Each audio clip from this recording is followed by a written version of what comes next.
Hello, everybody. How are you? I'm so happy that you are here in another session of Inspired Graduate Entrepreneurs. This is a session that we work with the Alumni Office and the Office of Graduate Studies. I am Dean Elsa Sofia Morote, and I'm very excited and passionate about entrepreneurship and social entrepreneurship. And today we have a special invitee, and she will tell us all about us. And she's actually working in France. So right now in France is night, so she's doing a big effort to be here. Welcome, Alexandra. How are you? Thank you very much, Dean Morote. I'm really honored to be with you this evening or today with the alumni, and I'm doing well. I'm doing well. Thank you.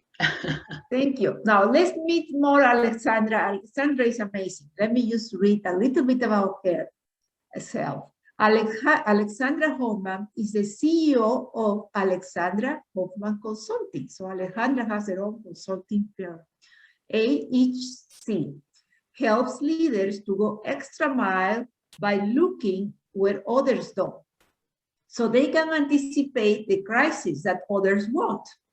AHC is a woman-owned company that promotes diversity and blends complementary professional expertise, background, and experience through various partnerships.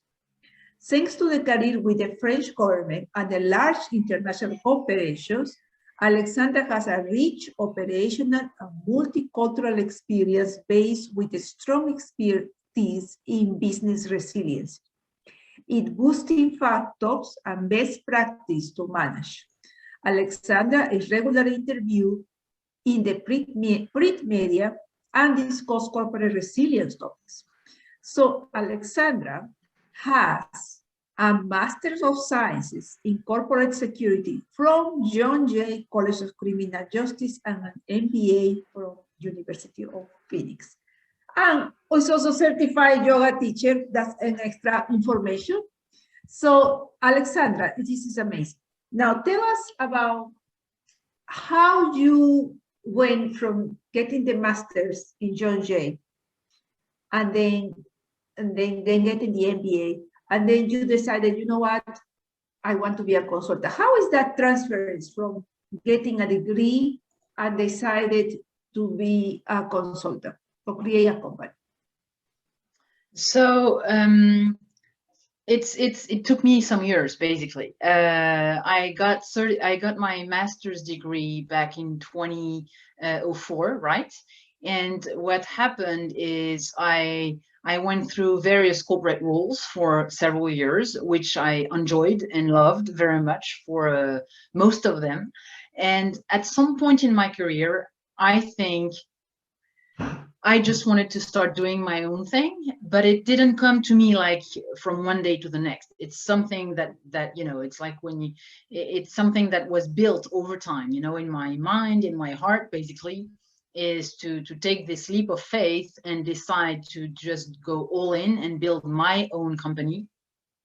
The other thing that really triggered it is that when you work in the corporate world, and today the corporate world are my clients, so you know I have to be cautious with what I say, but working with the corporate world, in the corporate world, there are a lot of silos, you know.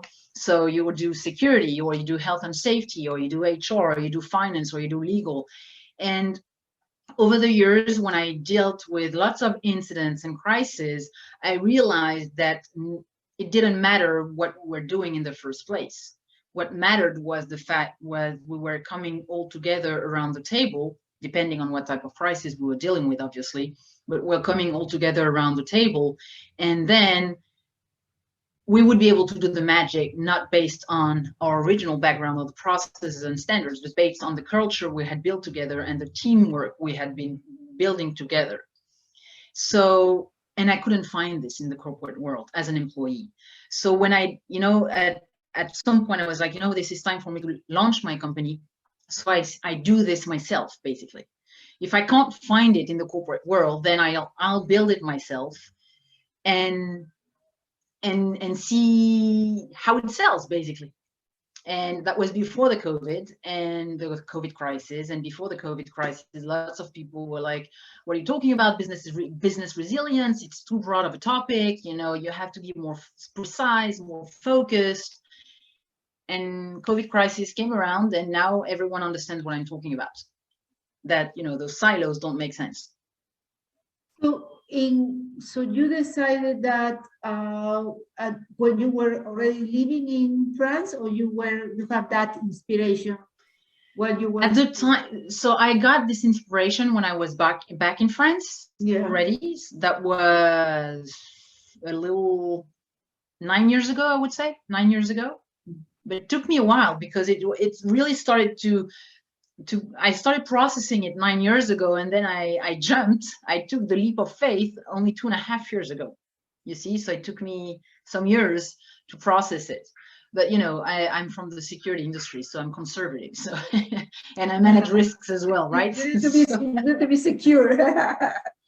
So how do you see the education that you got, your master's, how that plays in your entrepreneurial decisions? How that was the connection of moving from having the education and then decided to go in your decisions? How do you make decisions based on your knowledge? Based on my master's degree? Yes. It's well, my master's degree throughout the years have always been a huge how do you say a very big asset, you know, because even today as a business owner, when I said that I have a master's degree in corporate security, it shows my credibility. But it's not only the corporate security degree. Obviously, it comes with different things as well. You know, it's never one thing that's going to build you. It's also my experience and my drive and my skills. You know, but of course, there's corporate security degree. It's actually the one degree I'm showcasing first on my LinkedIn profile, because I know how strong it will show to my clients and to my partners, basically. Yeah, that's like your branding is security. Yeah. Now, the interesting thing is, for people who would like to do something like you, how you build your customer base, you know, how you start finding the customers, because going solo is very difficult. How do you start saying, okay, here is this, I'm Alexandra, I have this degree, I have this knowledge, I am here for you. How do you start doing that? So it's interesting. I would say at this point in my life as a business owner, there are two stages. There've been two stages. The first one was fairly easy, but that was, I think, a trap. It was fairly easy right when I launched my business, because there are not that many women with 20 years long experience in this industry. So lots of my network came to me and said, oh, we want to work with you. We'll send you to clients, and we can send you to do some training here, to do some training there, and help us with some consulting gigs, because they wanted to showcase diversity, basically, with the people they would send, right? So that was 2019. So my first year, I basically did not have to look for clients, to be honest with you. But that was a trap, like I said, because then I did not build my strategy, my business strategy, because I was just taking gigs and engagements one after the next. And I was like, oh, that's easy, right? And then the COVID crisis happened, and everyone started to fight for their lives. So that's when I realized I had to change my course of action, and literally go less after indirect sales, which I was focusing on in 2019, and focus more on direct sales, and then go after my clients myself, right? The way I do this is I start with the network, my existing network, and start building like this, you know, as so you growing it. Your own phone calls and say, hey, no. What do you need? No? How do you do? Well, in my industry, I don't think that works, especially during this year, because, you know, most of my clients, they're head of resilience, head of security, or sometimes even CEOs. Mm-hmm. So picking up the phone out of the blue during a crisis when they're managing the crisis, I don't think that's smart. You know, I've been in their shoes, so I don't do this. I typically, the first step would be really to get a connection, an introduction, what we call strategic introduction through someone, instead of doing a cold outreach. You know, I see someone on LinkedIn and okay, oh, would you be interested in talking to me and everything? This is not the way to go, especially when we talk to corporate clients. It also depends on who I speak to, but my clients, my ideal client is a corporate sector, right? So a strategic introduction, that's number one. Okay. Another one which I do is doing some keynotes and conferences around my topics to gain visibility and credibility, right? The idea is to get known, really. So that's very good. Now, the idea is to get known and seen. What a strategic introduction means that somebody will introduce you. Yeah. You ask somebody, please introduce me. Okay. Exactly. I basically, I have a good relationship with someone. It can be also a vendor, a partner, okay? And actually, one of them did that recently. A big partner back in the US said, okay, do you have someone in mind you think it could be relevant for me to speak to? And he said, yeah, you should speak to this guy working for this big corporate company, which I did. And this guy in return introduced me to someone else. Oh, that's a very good idea. I will put that in my to-do. I didn't think about that. But, because also, if you come from a friend, basically, if you come from a friend, the doors open much easier. Yeah, they will trust a little more. We say, well, somebody that they know, etc. It doesn't mean we're going to sign a deal all the time, but at least you got to step through the door and then I got to do the work, right? And now, what is the typical, when you get a contract, you have a time frame or you have several contracts at the same time? How do you work? So it depends. It can be short term or it can be long term. Right now, I just kicked off a long term project for a big client on training around crisis management. So there's a specific time frame until the end of the year, with a specific number of training that we'll be giving, right? Now I can't be doing everything alone, obviously, so I can also rely on what we call bench members. So I go to other partners and delegate. So depending on the topic and the requests, then I can rely on other people basically to do the job, because I can't be, that's the key as a business owner, is you can't be doing everything on your own. You have to delegate and choose people you can rely on. So that's also a major learning as well, because that's the mistake I made in 2019, doing everything on my alone and taking gigs and engagements one after the other. That worked well, but at some point that came to a stop, basically, because there was, and also I didn't have enough room to go out and sell what I was doing, because I was just receiving demands and requests, basically.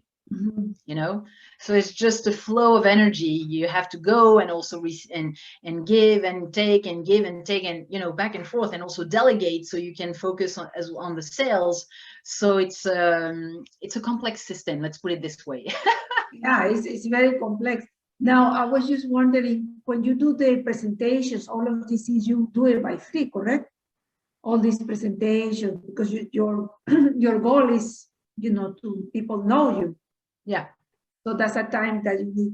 Now, when you create your partnerships, so there is another group of people who are part of your support. Is that you outsource activities, or this is people who have similar businesses? It depends. It depends on the request.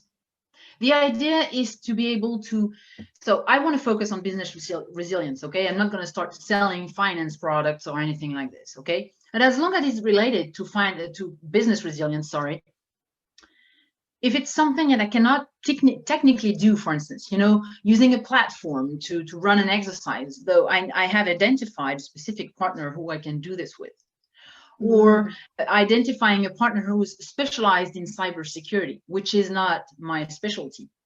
Okay, but if I really want, it really depends on what the customer needs. I also had a request several months ago around potential corruption issues for a big company. There was I needed some legal consulting skills, basically. So I went to a lawyer, said, okay, could you engage as well in this gig, sorry, to support me with this request, because I'm going to need a lawyer to analyze and identify what the problem is, especially because it was abroad. So also I didn't know the legal system in this country. So it's just picking and choosing depending on the request, basically. Depending on the request. So that's good. Yeah. So one, it's very important. So, but for everybody, it's very important not only having the networking outside, but network who will go work with you when it's needed. You know? And this person has to be reliable, because your name now is, you already put your name on this, right? Yeah. Yeah. And technically, this is something you should be, we need to be thinking before the requests come in. That's true. You need to create your team. Yes, I call it the team. It's part of your team. People who will be supporting you when you need it. Do you work only in France, or you work also internationally when you're? Oh no, my clients are corporate, so they're international. So okay. Because my clients are international, my focus is the world, basically. You know, this big project I was talking about a couple of minutes ago, I'll be training some teams in the US, some teams in Asia, and some teams in Europe. So it's just and it's all virtual today, so it's made my life even easier, basically. I would have traveled if I had to, you know, what we're doing it virtually, so it's super simple. And this is the case that the pandemic really probably have helped your business a lot in this case, because that's what you do, resiliency and support and everything. That's very. Now I have another question. In your bio, you highlighted women owner. Why that was important for you to tell that is a women own your company? It's a good question. Thank you for asking. For all the years I was an employee in companies, I did not want to put forward the fact that I was a woman. Of course, people can see it, you know, but it's not something that I wanted to talk about. It was just, you know, I'm an employee, I have my skills, I have my experience, I know the job, and forget about what I am. It doesn't matter, right? What matters is my brains, right? The reality is that when you become a vendor, especially in our industry, there are not that many female vendors. There are not that many female business owners. And to be very blunt, when I launched my business, some colleagues, peers, you know, some of my thought it was just something fun because I had just become a mom. So, oh yeah, you're setting up a business because you don't want to be bored with your kids, basically. Yeah. Like a part-time job just for fun, to distract your mind. Yeah. And I realized very quickly when I started my business that I was not being taken seriously, for the simple fact that I'm a woman, seriously. So and so I was like, you know what? With this movement, with everything going on, you know, I think that diversity goes way beyond gender. That's number one. But nevertheless, you know. I was like, you know what? I'm going to make it a point, not only to showcase that I'm a woman, but also to showcase that I have a different way of thinking, and that whoever I bring on the team also have a different way of thinking. Because there's no way we can solve a crisis with a consensus, or with just focusing on the status quo and just agreeing with everyone. This is completely counterintuitive to expect to fix a crisis without any conflict. When I say conflict, you know, without any disagreements. And so, you know, saying that it's a women-owned company, it's also to showcase that I want to do things differently and showcase diversity, basically, but in a broad sense of the word.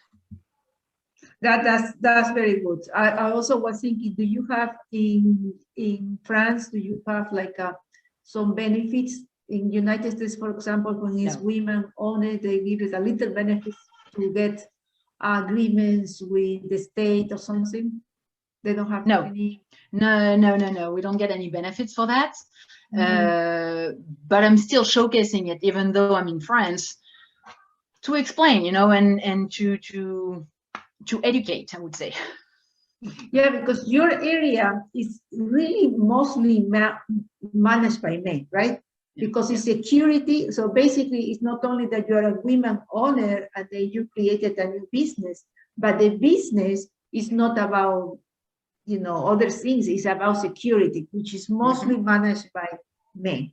So it is really, you really need to break through the glass ceiling that it creates even as an entrepreneur.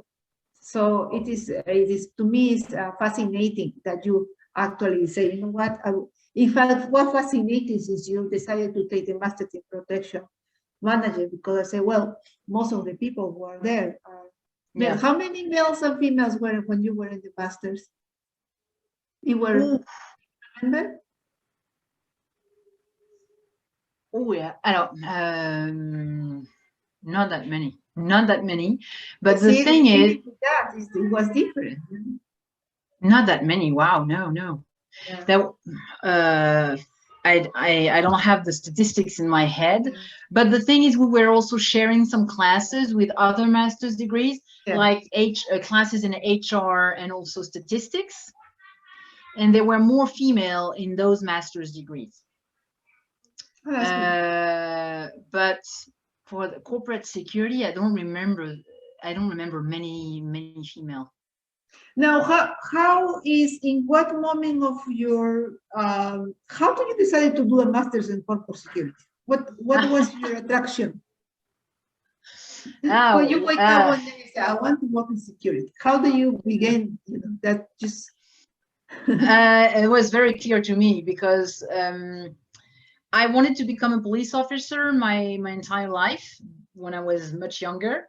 And for this, in France, it's super simple. You go through a law degree, okay, to law school, and then there are, depending on which grade you want to get to, you don't have to start at the bottom in France, as a police officer. Then you have certain exams to take, okay? So that was the course I was taking from age 14, basically. The thing is, so I studied law and criminal law, and criminal justice and all this back in France. And then I started traveling, and I had this experience in Hong Kong. I was in Hong Kong at the time. And I was like, you know what, now that I started traveling around the world, I realized that if I become a police officer, that was my rationale at the time, okay? I'm not saying this is absolute truth, but that was my rationale. If I become a police officer, I won't be able to travel around the world like this anymore. And this is something that was in my DNA. I love traveling the world. I love meeting new people, new cultures, and everything. So I was like, you know what? Still, since I still want to serve and protect, I have to find something that can allow me to do this. Wow, and this is an interesting way to. And this is how I found about corporate security. And because destiny is pretty good when you play with it, basically, there was this master's degree that I wanted to take back in France at the time. That was the only master's degree at the time around police and corporate security in France. And they had, how do you say that, an exchange program with John Jay College. Wow, look at that. So I said, you know what? I'm just going to apply to this master's degree back in France, which I did. And I said, you know what, guys, I just want to go to New York. So just get me through it. Just send me to New York. And this is how it happened, seriously. I took my master's degree back in France. I think it lasted 8 months, because it's much shorter in France. The programs are much shorter. Yeah. Because we have courses. I mean, at the time, I'm older than the young crowds now, but at the time, the courses last all day, so throughout the week. So of course, make the program shorter. And 8 months later, I was in New York and started the master's degree in corporate security. That's really how it started, really, because this interesting journey. It's very interesting. I love it. Now, you were mentioning before that you were having kids when you decided to do this business. how this being an entrepreneur affects your personal life, being a mother, how it affects or improves them. It of course, let me put it the other way, if I may, Dimorote. Having kids is a constraint, becomes a constraint. I love my kids to the moon and back, right? But when we have kids, it's a constraint. So even if I'm still an employee with a company, I'm still gonna have to organize my agenda around the fact that I have to pick up my kids from daycare, from school, and feed them every day, and all kind of things like this.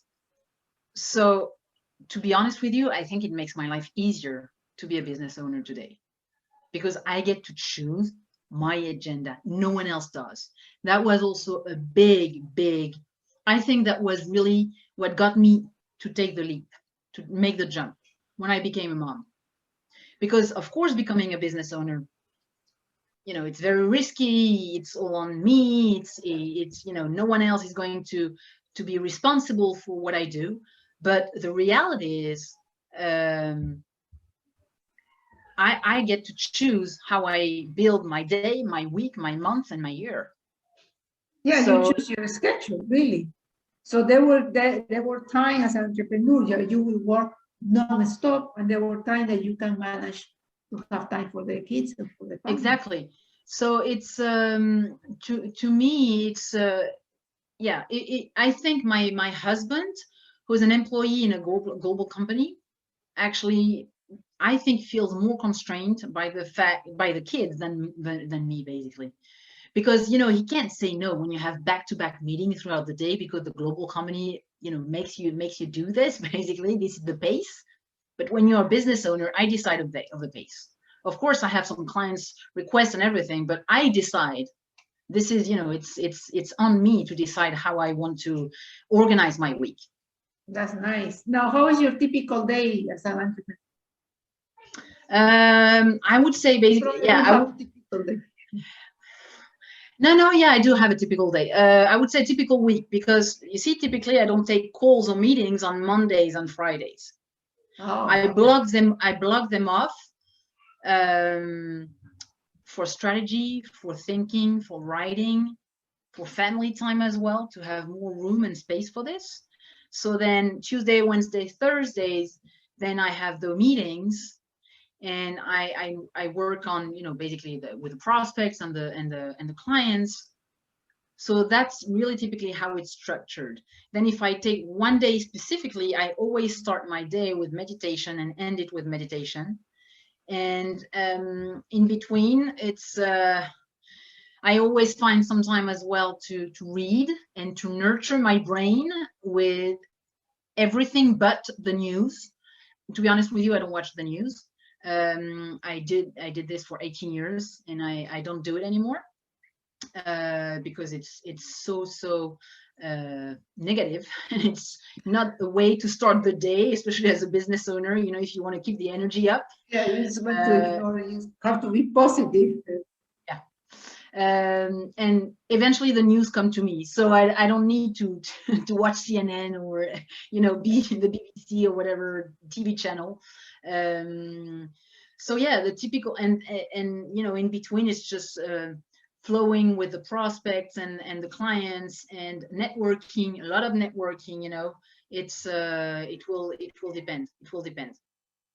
Now, talking about the news and all of these things, how the environment in total affects your business, the economic environment? I know there is insecurity.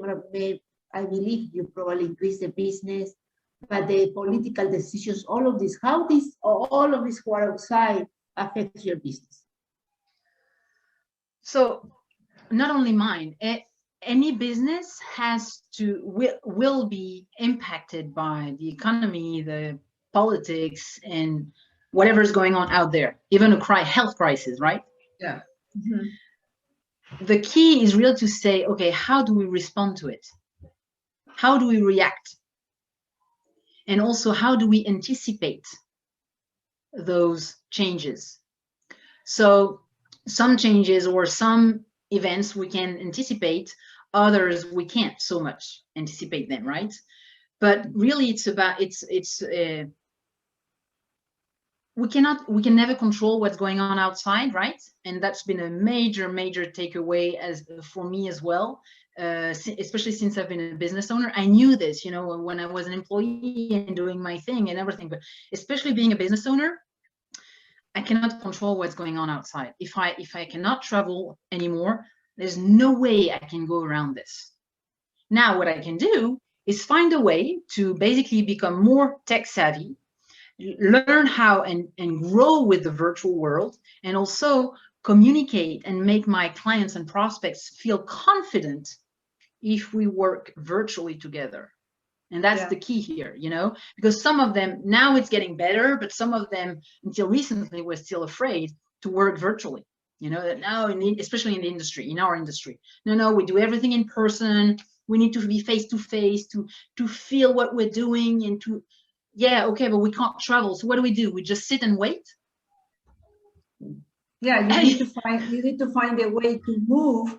And something I learned, sometimes you need to educate your own customers. They say, listen, we can use this, we can do it in this way.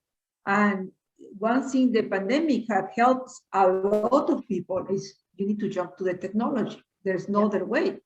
No other way. So it's just trying to make whatever's going on outside, to make it become an opportunity, for me and my business to do things differently. And I'm not saying it's comfortable, you know. Sometimes it's a pain, sometimes it takes time, sometimes it's painful, but I think at the end of the becoming a business owner is always a journey anyway. So nothing is ever set in stone, obviously. So it's growing with whatever happens around us, you know. Yeah, and also another question I have for you is talking about the environment and everything. How do you raise the funds to begin your business? How do you say, I need this money, I need to invest? Your business is mostly like service, but still there is money that you need to invest. How do you begin? That's so your personal savings, you went to a bank. Yeah. So because I like to be self-sufficient and independent, when I launched my business, it was all on my personal savings. And this is also, going back to your first question, when did you decide and what made you decide? Obviously, there are lots of factors that came into play when it came to make this decision. Okay, is it the right time for me to make this decision? Some people don't care. You hear lots of stories saying, oh, I started launching my business with $100 in my pocket and now it's a multi-billion-dollar business. It's fine. But for me, especially because I was a mom and I had children, it's not like I could start, in my backyard, like I'm 20 years old and, playing completely, playing with the odds, basically. I didn't feel like doing this. So I had my personal savings, and this is how, what got me started, basically. And I want to be as independent as possible. So, if I did go, especially at the beginning of the crisis, I did go to the bank to ask for a loan until I got back on my feet. But that's really the end of most, I would say 90% of the money came from my personal savings. I think that's very, very important for everybody who is here listening, because it depends also in the time of your life you are. Sometimes you can be riskier. And so once you have a family, you cannot really play around with your money. Is a part of the being an entrepreneur is measure that risk. Should I do this? Should I do that? And also be ready that if something fails. How do you get ready if something fails, or you lose a contract, or somebody cancels? How do you deal with this? That's why it's, this networking that I was telling you about should never stop. It should never stop. It's you see, I've never had a contract or a client failing me per se, but I've had the COVID, which stopped everything. Yeah, the COVID changed everything. So people say, So I need you right now because I have to solve other problems. So, but that's very extreme, you know, that's obviously very extreme, because typically not everything comes to a stop at all at once, especially from around the world, right? yeah, that's great. Yeah. So all of a sudden I had clients and partners from France, from the US, from other places in Europe saying, no, we won't, you know, we will stop the projects for now, and that's it. It's just for this situation specifically was really about taking some time to think, okay, what are we going to do next? Because this is meant to last, so it's not going to be fixed overnight. So how do we plan the next step, and what do we do, and why do we do it, right? Because eventually, I won't lie to you, it came to me that, okay, should I apply for a job again? Yeah. If really that's so bad. It's just, and many of my peers also ask this question, even still today, you know, what's going to happen? Should I look for a job? Or, you know, it's it depends on what the situation is financially, personally, and, you know, how resilient financially your business is. Basically, there are so many factors to take in, basically. That's true. Let's check it out. Let's, all people who are here today, please feel free to post your questions. We have some minutes left, and we want to, you know, be able, Alexandra, of course, will be very happy to answer all your questions. So could you post your questions, or you can also text me if you want to, and I will be checking your questions. Now I have another question for you. What is the most satisfying, you know, what is the most thing that you enjoy in being an entrepreneur? It may sound counterintuitive to many people, including business owners, but I would say freedom. Freedom, that's it. Yeah. The freedom is not, you know, some might argue that we're not that free. I'm not that free because, you know, obviously I'm bearing all the risks. Yeah, you're a slave of your work. But I love doing what I do so much that I don't see it like this at all. And I am free to decide how I get up every day, what I do every day, what I do every week, how I engage with people every day. And that sense of freedom to me is priceless. That's amazing. That's true. The sense of freedom, the importance of being able to connect with others. Yeah. The importance to find the right people who will support you for the businesses, and the idea of being you branding. You really, like we call, when you go to do these presentations, you really branding yourself as an expert in that area. So all of these things are combined for being an entrepreneur. Of course, having the training and the education as well. So all of this is a combined thing. If you need to advise somebody at this point, we have a lot of people who are about to finish their master's program. I would say in 1 month, we have several graduating students who will be graduating. So they have to go for 2 paths, right? Or 3, I would say. Some of them going to want to be to go and continue studying and go to the doctoral program. Other group will go on going to corporate or social agencies. A lot of people work in human rights, public administration, all of things. But there will be a group who say, you know what, I maybe want to do my own business. And own business could be social entrepreneurship or entrepreneurship per se. What would be your advice for that group who is thinking, maybe I want to do something different? Maybe I want to do my own boss, and I don't have the money, and I probably have a school debt. How will be your advice for these people? There's one thing I would say. Obviously, there are so many, but if I have to pick one, is to really understand that whatever we do in life in general, but as business owners, is 20% strategy, 80% mindset. Whatever mindset. getting into a CEO mindset is the number one priority of anyone who wants to set up a business, no matter what business it is, no matter the size of the business. A CEO mindset, regardless of whether you've been an employee before or not, regardless of whether you've been a student your whole life or not, a CEO mindset is very peculiar.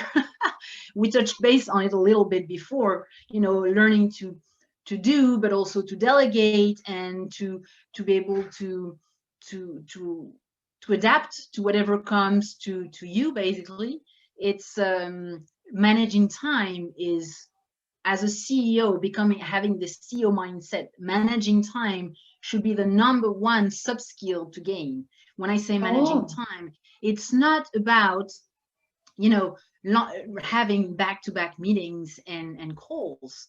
It's about understanding the value of 1 hour. What can we do in 1 hour? And we can do a lot. When we realize this, there's a whole new world that opens, basically. I love it. The issue is not money. The issue is time and our mindset and what we do with our brains, basically. Explain me more about this definition of the mindset, because now I like it a lot. So mindset, let me use whatever with the explanation you say, is you have set of skills, like soft skills are involving, you know, time management, leadership, management of your people, using the skills of the others. What else you were saying? You give a lot of examples. I want to make sure that we all understand what mindset is. Mindset is my own mindset. If I take me as an example, I mean, in 2019, remember I told you I was just getting gigs and engagements. I was basically behaving like a business operator. I was basically my own employee, you know. I was just, you know, those requests were coming in. Okay, I'll do this, I'll do that. Oh, you know, just like a project manager, one project after the next. When, you know, I realized what I had to do, then I had to become a business owner. And owning a business is about making money. Yeah. There is no other reality than that, right? It's about making money. So how do we make money? How do we generate revenue? Only by building relationship with people. Whatever we sell, products, services, short-term, long-term, whatever it is, consulting, coaching, training, conferences, only by building relationship with people can we sell something to them. So if my mindset is not at the right level, whatever level we want to be at, right? There's no way I can build rapport with those people. There's no way I can build this relationship that's going to lead to something. Love it. So building relationship is all this conversation have been very educational for all of people who are here, because the importance of building relationship is so valuable for not only for being an entrepreneur, or for any other position that you get in your life. Yeah, but especially when you're a CEO, because when you're an employee, of course, building relationships is essential, of course, especially when we get into crisis management and resilience. But when you become a business owner, it's vital. If you don't have that skill, you have no business. That's plain and simple. That's true. Let me check it out the hour. Okay, we still have 1 minute. So what would be your last advice for all the new future entrepreneurs or social entrepreneurs that we have in John Jay? We actually about to open an advanced certificate in social innovation entrepreneurship. Hopefully by next year we will have it. So I'm so excited. So what would be your last advice for us?